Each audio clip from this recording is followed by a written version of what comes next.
my main idea was memorization, memory techniques. I was originally approached to do this talk about Rubik's cubes, but then I realized that's not an idea worth spreading. Rubik's cubes are, you can learn them on YouTube, and it's not that useful. Memory, however, is something that we can all use. So I wanted to talk a bit about how I memorize Rubik's cubes and how this has helped me to memorize a lot of other things in life. Just things like my schedule, my flight information, my grocery list, just cards when you're playing blackjack. These are things that you can apply this exact same technique to. I didn't even know there was a memory aspect to it. It was, well, I just saw someone do it and it was pretty cool, so I wanted to learn it.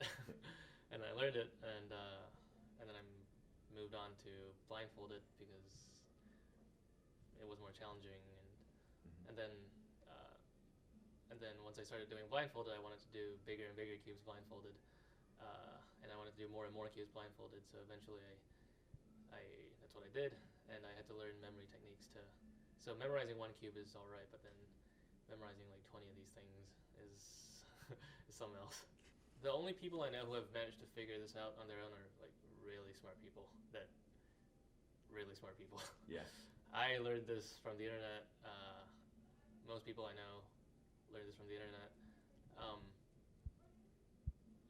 Yeah, so figuring it out is not generally the recommended way to do this. You might bang your head against the wall. And, Okay. yeah, but then with the right amount of guidance, I've taught, you know, 7th, 8th graders how to do this in under an hour.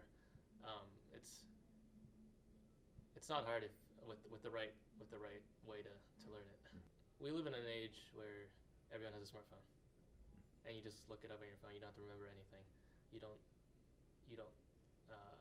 have to work your brain that much. We live in a time where you pretty much don't have to remember anything. Your phone does it all for you, and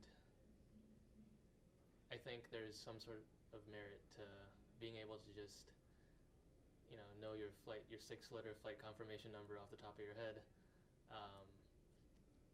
to not have to write things down and lose it, and just having the ability to store unlimited amount of information in your head. And this is the kind of memory that it's not like memorizing a talk where you have to keep the entire script in your head the entire time, and by the end of it you're probably going to forget it all.